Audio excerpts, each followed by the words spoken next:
and there is no fruit on the vines. If the yield of the olive fails, and the field produce no food, even if the flock disappears from the fold, and there are no cattle in the stalls, yet I will triumph in the Lord. I will rejoice in the God of my salvation. 비록 무화과 나무가 무성하지 못하며 포도나무에 열매가 없으며 감람나무에 수출이 없으며 밭에 먹을 것이 없으며 우리의 양이 없으며 외양간에 소가 없을지라도 나는 여호와로 말미암아 즐거워하며 나의 구원의 하나님으로 말미암아 기뻐하리로다. 아멘. 성경을 처음 보기 시작했을 때 나는 이 하박국서를 굉장히 좋아했어요. 뭐 엄청나고 신령한 이유 때문에 좋아한 건 아니었고요. 그냥 이름이 재밌어가지고 좋아했습니다. 이름이 정말 재밌잖아요. 하박국. 호박국이랑 비슷하잖아요. 내가 호박을 굉장히 좋아하는데, 그래서 나는 하박국서를 갖다가 그냥 호박국서다 뭐 이렇게 부르기도 했는데요. 하여튼 우리말 호박국이랑 비슷하기 때문에 하박국은 왠지 친근하게 여겨집니다. 우리말과 히브리 말이 비슷한 게 있어요. 히브리 말로는 아버지가 아부입니다. 나의 아빠, 우리 아빠 그러면 아비가 되고요. 그 다음에 어머니는 엠이라고 하는데요. 여기에 소유격을 붙여가지고 나의 엄마, 우리 엄마 그러면 임미가 됩니다. 비슷하지요? 아비, 임미. 하긴 히브리어만 그런 게 아니에요. 아빠, 엄마라는 말은 영어로도 흡사하잖아요. 세상 모든 민족의 많은 언어의 단어가 다 비슷합니다. 인간이 태어나서 제일 먼저 배우는 가장 기본적인 말, 아빠, 엄마, 이게 비슷하다는 거는요, 바벨탑 사건 이전에 인류에게는 오직 한 가지의 언어밖에 없었다는 걸 말해주는 언어학적인, 인류학적인 증거가 되는 거죠. 근데 그렇다면 하박국도 호박국이랑 뭐 비슷한 말일까? 그건 전혀 아니고요. 하박국은 포옹하다라는 뜻을 가지고 있는 단어입니다. 하나님이 포옹하시는 사람 하박국, 자기 민족을 포옹하는 사람 하박국. 하박국서는 굉장히 짧잖아요. 근데 성경 중에 부피가 큰 성경이라고 해서 더 훌륭한 책이고, 하박국처럼 부피가 얇은 책이라고 해서 별 볼 일 없는 책인 건 물론 아닙니다. 하박국은 3장밖에 안 되는 아주 얇은 책이지만 당연히 존귀한 하나님의 말씀이에요. 성경을 한꺼번에 많이 못 보겠다 그러면 우선 이 얇은 책 하박국서를 독파하는 여러분 되길 바랍니다. 하박국은 정말 위대한 선지자예요. 요나처럼 하나님과 대화를 나눴습니다. 자기 의사를 하나님께 표현하기도 했고요. 하나님께 항변하기도 했습니다. 하나님은 마주 앉아 하박국과 대화를 나누는 것처럼 답변해 주시고 변론도 하셨습니다. 하박국으로 하여금 깨달아 알게 하셔서 메신저가 되게 해주셨습니다. 이 사람은 뛰어난 감수성을 지닌 시인이요 문장가예요. 하박국서를 읽다 보면 하나님의 영광과 위엄이 어쩌면 그리도 생생하게 묘사가 됐는지 가슴이 울렁거릴 정도입니다. 오늘 읽은 본문이 하박국서의 결론이거든요. 이 말씀만 잘 이해하면 여러분 하박국서를 다 읽은 것과 다름이 없습니다. 난 이 말씀 너무 좋아합니다. 여러분도 좋아하죠? 이 구절로 만든 찬양도 여러 곡이 있는데 그 곡을 다 좋아해요. 무화과 나무 잎이 마르고 포도 열매가 없으며 감람나무 열매 그치고 논밭에 식물이 없어도 우리의 양떼가 없으며 외양간 송아지 없어도 난 여호와로 즐거워하리. 난 여호와로 즐거워하리. 난 구원의 하나님을 인해 기뻐하리라. 감사가 안 나오는 상황에서 이 노래를 부르다 보면 때때로 눈시울이 뜨거워지죠. 그런데 성도들의 이율배반이 하나 있습니다. 말씀에 감격하고 찬양을 하면서 또 감격하지만 하박국의 이 고백이 자신의 온전한 고백이 되지는 못한다는 점이죠. 여러분은 어떻습니까? 정말 하박국의 고백으로 고백할 수 있나요? 하박국의 감사로 감사할 수 있나요? 일평생 변함없이 그런 감사로 감사하며 살 수 있겠습니까?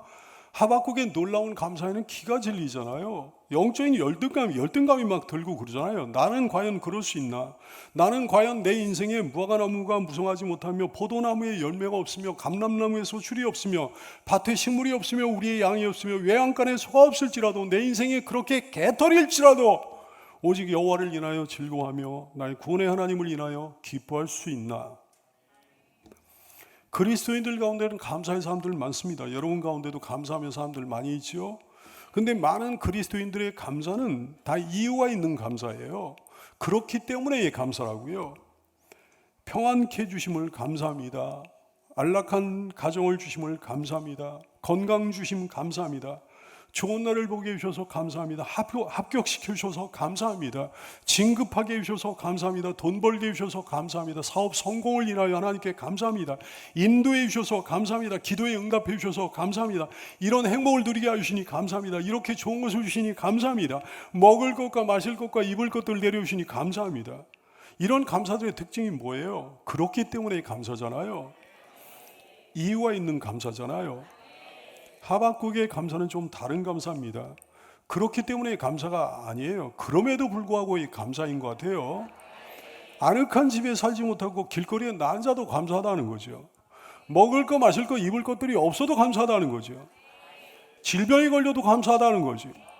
응답을 못 받아도 감사하다는 거지. 알거지가 돼도 감사하다는 거죠. 쫄딱 망해도 감사하다는 거죠. 참으로 은혜롭고 감격스러운 감사이긴 한데 왠지 기가 질리는 감사 아닙니까? 여러분은 어떻습니까? 여러분도 이 말씀을 통해 분명히 은혜를 받잖아요. 그러나 이 말씀을 여러분의 삶에 고지곳대로 적용할 수 있겠습니까? 뭘 주실 테니까 감사라는 건 몰라도 알거지가 돼도 감사라는 말씀을 막상 자기 자신에게 적용하면 뭔가 근심이 생기지 않겠습니까? 나는 하나님 말씀을 볼 때 커튼을 들춰봅니다. 커튼이란 뭘까요? 이면을 얘기하는 거예요. 감추어진 거예요. 드러나지 않은 어떤 것, 그러나 분명히 존재하고 있는 어떤 거 말이죠. 성경의 인물들은 대단합니다. 그러나 그분들이 대단하다는 건 그분들의 총체적인 신앙의 삶이 대단하다고 하는 거지, 그들의 모든 면이, 모든 세세한 부분이 다 대단하다는 건 아니에요. 그분들에게 다 커튼이 있습니다. 이면이 있다 얘기해요. 아브라함과 모세, 다윗과 바울과 베드로 다 그랬습니다. 이걸 나는 아브라함의 커튼, 모세의 커튼, 다윗의 커튼, 바울의 커튼, 베드로의 커튼이라고 부르고 싶어요. 그들에게 그런 게 없었다면 우리는 아마 좌절했을 거예요. 완벽한 사람들의 완벽한 이야기만 기록된 성경이라면 그것이 은혜롭기는 하겠으나 보통 사람들에게는 좌절을 안겨주지 않겠습니까? 성경의 모든 말씀, 모든 사건들은요, 하나의 신화처럼 멀고도 먼 저 세상 어떤 사람들의 얘기같이 느껴지지 않겠습니까? 근데 다행입니다. 감사합니다. 그들에게 다 이면이 있었습니다. 다 이런저런 인간적인 약점들이 있었습니다. 훌륭하기는 하지만 오르지 못할 나무는 아니었던 거예요. 내가 약점을 가지고 있듯이 그들도 약점을 가지고 있었습니다. 내가 실수했듯이 그분들도 실수했습니다. 내가 실패했듯이 그분들도 실패의 쓴잔을 마신 경험이 있었습니다. 그래서 나는 그분들을 보며 용기를 낼 수 있는 거예요. 그래서 신앙 선배들의 커튼은, 신앙 선배들의 이면은 나의 희망이 되는 거죠. 존귀하고 보배로운 성도 여러분이요, 그래서 우리는 오늘도 하박국의 커튼을 함께 들춰보게 되기 원해요. 하박국의 고백이 너무 대단한 고백이기 때문입니다. 그가 참으로 액면 그대로 처음부터 끝까지 변함없이 오늘 본문 같은 감사를 했던 감사의 사람이라면, 참으로 그런 영적인 슈퍼맨이라면 우린 일찌감치 포기해야 될 거예요. 그리고 하나님께 이렇게 말씀드려야 될 거예요. 하나님 아시지요? 아버지 아시죠? 저는 안 돼요. 저는 못해요. 저는 하박국 선지자처럼 못해요. 하박국 할아버지는 저와는 차원이 다른 분인 것 같아요. 저는 그런 감사 못해요. 이해해 주세요, 하나님. 근데 하나님은 행여나 우리가 이런 말을 할까봐 이런 말을 못하게 하시려고 오늘도 하박국의 커튼을 들춰 보여주신 거예요. 하박국의 커튼은 도대체 뭡니까? 그분 역시 우리와 똑같은 사람이었다는 거예요. 그분 역시 감사의 슈퍼맨 아니었다는 거죠. 다른 선배들이 다 그랬던 것처럼 그도 역시 우리와 똑같은 성정을 가진 사람이었다는 거예요. 그의 이 놀라운 감사가 그의 입술을 통해 처음부터 끝까지 시종일관 변함없이 고백된 게 아니었다는 점입니다. 성도요, 이 사실을 아나요? 그분도 처음에는 감사하지 않았습니다. 도리어 처음에는 그분은 하나님께 항변했다고요. 조국 이스라엘을 볼 때 도저히 감사할 수가 없었습니다. 썩을 대로 썩어가지고 부정부패가 만연했거든요. 하나님의 백성이라고 하는 사람들이 하나님의 길에서 떠나 있었습니다. 통치자는 하나님을 경멸하면서 못된 일에 앞장섰습니다. 소수의 의로운 사람들은 악한 무리에게 둘러싸여 핍박을 당하고 있는 상황이었어요. 그 영혼이 너무나 맑아서 상처받기 쉬웠던 이 사람 하박국은 이런 상황을 보고 하나님께 호소했던 것 같아요. 근데도 상황이 변하지 않는 거예요. 급기야 그는 하나님께 이렇게 항변하고 있습니다.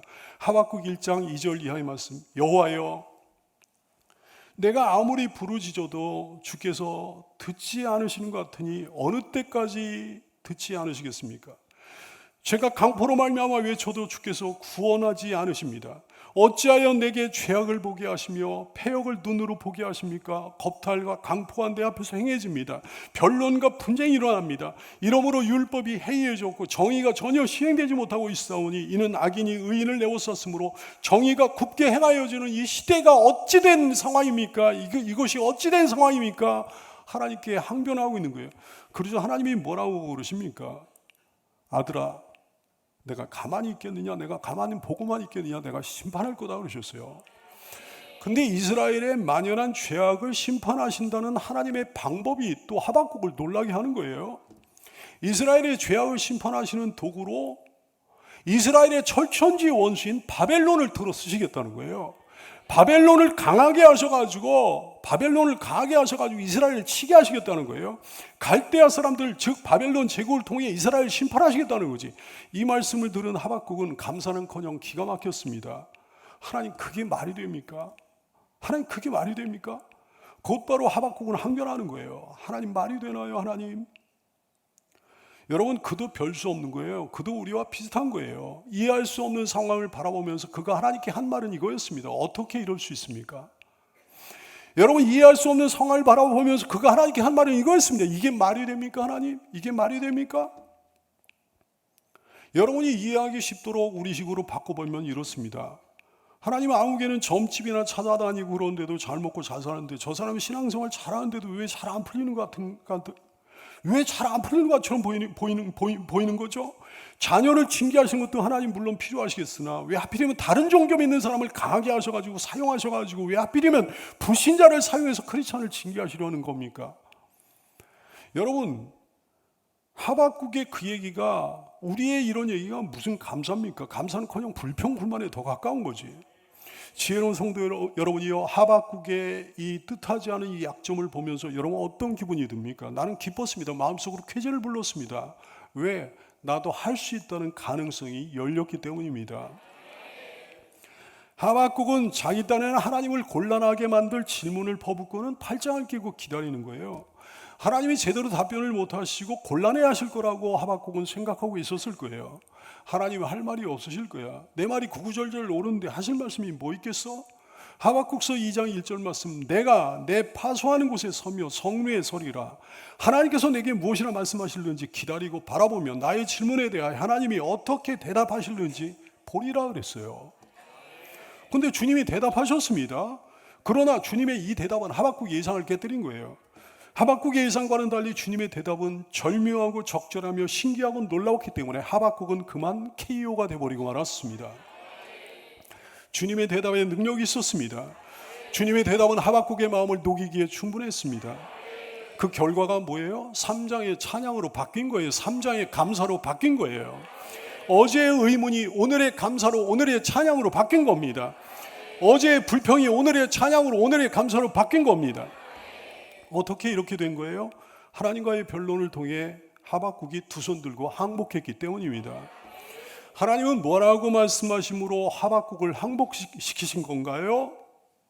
감추어져 있던 하나님 계획의 비밀을 알려주심으로 항복시키셨습니다. 하나님은 이스라엘을 징계하는데 도구로 잠깐 동안 쓰실 바벨론의 멸망을 알려주신 거예요. 바벨론 제국이 망할 것을 알려주신 거예요. 하나님은 말씀하십니다. 아들아, 악은 결코 득세하지 못할 것이다. 하나님을 대적하는 무리들이 잘 되는 것처럼 보일지라도 그것은 잠깐일 뿐이다.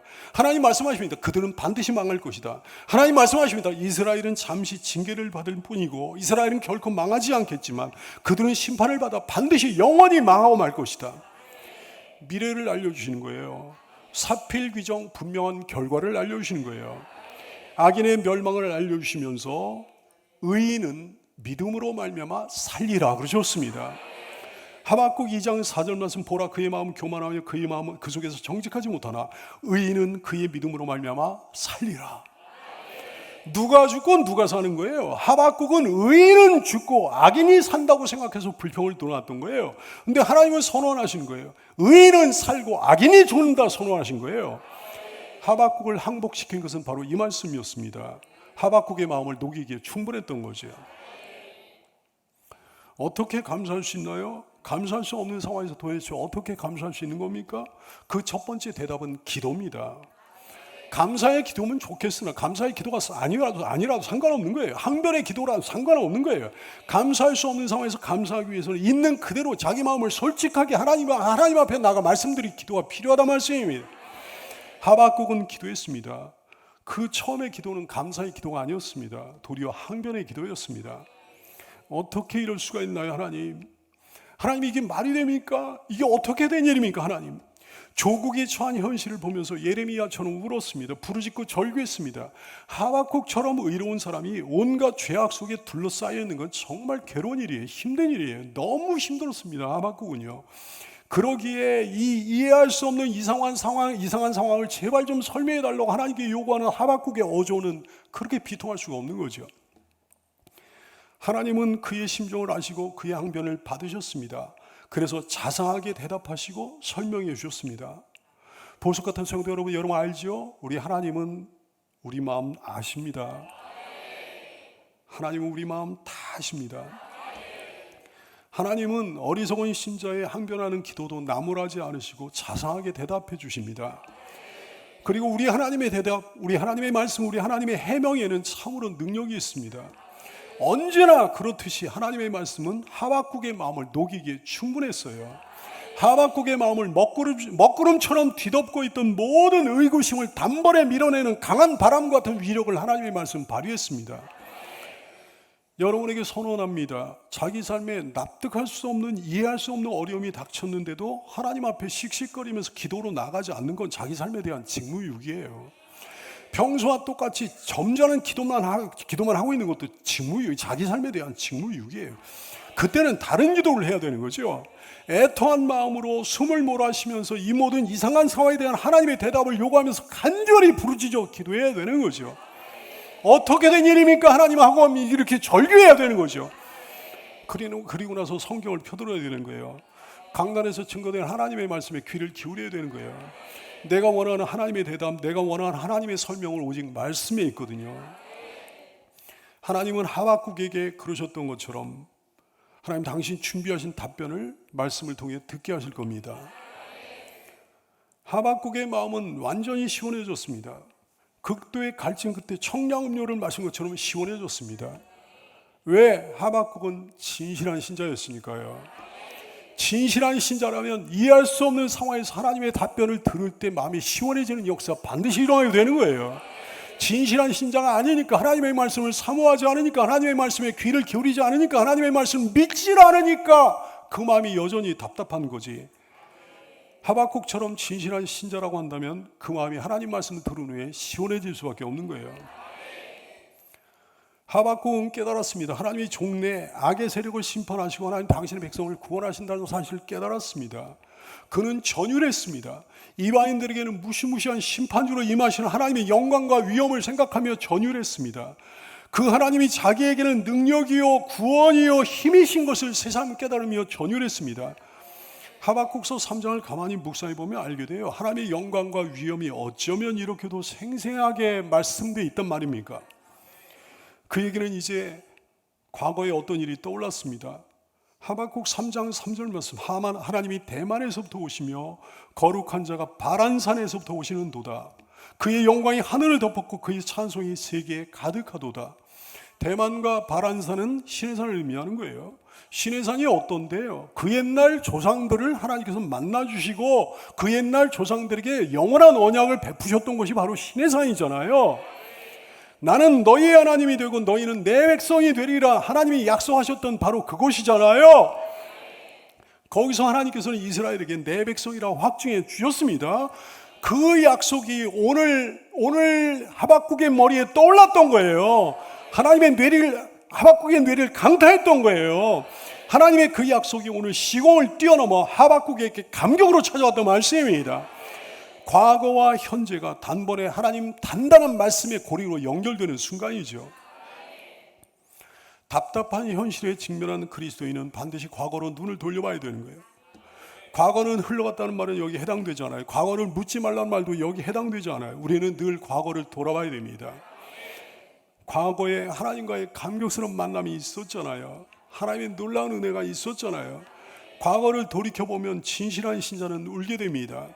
돌이켜보면 하나님의 은혜 아닌 것이 한 가지라도 있습니까? 하나님의 은혜 아닌 것이 어디 있냐 얘기해요. 때때로 답답한 현실을 보지 말고 과거를 돌아봐야 되겠습니다. 잊을 수 없는 주님과의 첫 만남을 기억해 봐야 되겠습니다. 주님과 함께 걸어왔던 발자취를 돌이켜 봐야 되겠습니다. 하나님이 나를 언제나 건져오셨던 사건들을 돌이켜 봐야 되겠습니다. 그전에는 힘든 일이 없었나요? 그전에는 답답한 일이 없었나요? 그전에는 이상한 일이 없었나요? 있었습니다. 그전에도 있었습니다. 그러나 그때마다 하나님이 도와주셔서 해방시켜 주시고 그 은혜로 기쁨을 회복시켜 주셨잖아요. 내가 수렁에서 헤어나오지 못한 적이 언제 있었습니까? 그렇습니다. 우리 하나님 늘 옳았습니다. 늘 옳았습니다. 우리가 보는 것과 하나님이 보시는 것은 차원이 달라요. 나는 나에게 덜 행복한 것을 더 행복한 것처럼 봅니다. 덜 좋은 걸 더 좋은 것으로 봅니다. 근데 하나님은 나에게 가장 행복하고 가장 좋은 것을 정확히 보시고 나에게 그대로 행하십니다. 나는 나에게 불행한 것을 도리어 미련해가지고 행복한 것으로 여겨요. 나에게 나쁜 것을 도리어 좋은 것으로 여깁니다. 근데 하나님은 나에게 가장 행복하고 가장 좋은 것을 정확히 보시고 그대로 내게 행하시는 거예요. 하나님이 오르십니다. 항상 하나님이 오르십니다. 무조건 하나님이 오르십니다. 한때 이상한 고난을 당했던 욥이요. 그리고 오늘 하박국 같은 신령한 선배들이요. 다윗도 마찬가지지. 다 하나님 앞에 항복하고 무릎을 꿇은 건 바로 그 때문입니다. 여러분, 그분들이 우리만 못한 분들이에요? 그분들이 영적으로 우리만 못한 분들이에요? 그분들도 이 계산 저 계산 다 해봤을 거예요. 근데 어떤 계산 방법으로도 모니터에 비춰지는 정답은 하나뿐이 없었던 거예요. 그 정답은 이겁니다. 하나님은 오르십니다. 하나님은 항상 오르십니다. 하나님은 항상 저에게 가장 좋은 길로 인도하셨습니다. 성도 여러분이요, 바로 이거야말로 감사할 수 없는 상황에서 감사할 수 있는 이유라는 사실을 알게 되기 바라요. 어느 회사 선전 문구가 이거예요. 고객은 항상 옳습니다. 이거 좋은 회사죠. 공처가의 10계명 가운데 제1계명이 이겁니다. 부인은 항상 옳습니다. 사랑하는 여러분, 회사도 아니에요, 고객도 아니에요, 부인도 아니에요. 하나님이 항상 오르십니다. 하나님만 항상 오르십니다. 하박국은 지금 처한 현실이 좀 안 좋아도 나의 구원의 하나님을 인하여 기뻐한다고 고백하는 거예요. 18절 말씀, 나는 여호와로 말미암아 즐거워하며 나의 구원의 하나님으로 말미암아 기뻐하리로다. 우리가 어떤 상황 속에서도 감사할 수 있는 건 구원의 십자가를 바라볼 때, 구원의 십자가를 바라보면 감사할 수 있어요. 주님은 우리에게 천국과 영생을 주시기 위해 몸소 십자가를 지셨습니다. 몸소 십자가에 못 박혀 죽으셨습니다. 내 상황이 아무리 안 좋은들 십자가보다는 좋을 거예요. 내가 고난을 받아도 십자가보다 더한 고난을 받지는 않았거든요. 내가 고통을 당해도 십자가에 비하면 아무것도 아닙니다. 멸시와 천대를 내가 받았어도 하나님이신 예수님이 피조물에게 당한 멸시와 천대만큼 크지는 않아요. 내가 아무리 배신을 당해도 주님이 유대인들과 제자들에게 당한 배신만큼 그 부피가 크지는 않습니다. 내가 아무리 가난해도 나무 십자가에 벌거벗은 몸으로 매달리셨던 주님보다 더 가난하지는 않습니다. 십자가를 생각한 사람은 그래서 늘 감사했던 거예요. 바울 사도는 욕을 먹어도 감사했습니다. 돌에 맞아도 감사했습니다. 감옥에 갇혀도 감사했습니다. 죽을 고비에 처해도 감사했습니다. 주님이 자신을 위해 지신 십자가를 생각했기 때문입니다. 십자가 후에 큰 영광을 받으신 주님처럼 자기 미래에 큰 영광이 있을 것을 알았기 때문입니다. 존귀하고 보배로운 성도 여러분이요, 그러므로 감사가 사라질 때 십자가의 주님을 생각해야 되는 거예요. 아프고 힘들고 괴로울 때 십자가에 매달린 주님을 생각해야 되는 거예요. 그 손과 그 발의 못자국을 기억해야 되는 거예요. 그리고 부활의 영광을 기억하는 여러분 되기를 바랍니다. 영광스러운 나의 미래를 떠올리는 성도가 되기 바라요. 근심과 불평이 사라지고 감사가 밀물처럼 찾아오는 역사가 일어나기를 줄로 믿습니다. 그렇기에 내게 지금 무엇이 좀 없을 때, 무엇이 좀 부족할 때 도리어 더 감사할 수 있다는 것이 오늘 말씀의 가르침이에요. 무엇이 부족할 때는 내가 겸손해지잖아요. 부족함이 없다고 여기면 교만하잖아요. 근데 부족하다고 여기니까 내가 겸손해지지. 그래서 감사한 거예요. 능력이 없을 때는, 내가 능력이 없다고 여길 때는 주께서 능력을 주실 것이기 때문에 감사한 거예요. 여러분이요, 주님의 은혜에 감사하고 감격했던 지난 날들을 떠올려 보십시오. 언제 감격했나요? 언제 그렇게 감사했나요? 내가 하나님 앞에 죄인이라는 걸 절절하게 깨달았을 때였어요. 내가 부족하다고 하나님 앞에 고백할 때였어요. 내가 모자란 사람이라고 느낄 때였어요. 내가 아무것도 할 수 없는 존재라고 느낄 때였어요. 자신의 연약함 때문에 좌절할 때였어요. 누군가의 도움이 절실하게 필요한 때였어요. 내가 무가차다고 느낄 때였어요. 주님, 저는 아무것도 아니에요 라고 고백할 때였잖아요. 주님, 저는 할 수 없어요 라고 주님 앞에 고백할 때였잖아요. 저에게는 주님이 필요해요 라고 말씀드릴 때였잖아요. 주 앞에 애통의 눈물을 흘릴 때, 그때가 도리어 내가 더 감사하고 감격했을 때였습니다. 빈 공간이 많아야 주님이 채워주시는 거예요. 빈 광주리 같은 마음을 들고 나가야 은혜를 받는 거예요. 자기가 부족함이 없다고 생각한 사람에게 하나님이 무슨 은혜를 주시겠습니까? 하나님이 그 교만한 사람에게 무슨 은혜를 베풀어 주시겠습니까? 별게 없어서 낮아진 것이 얼마나 감사합니까?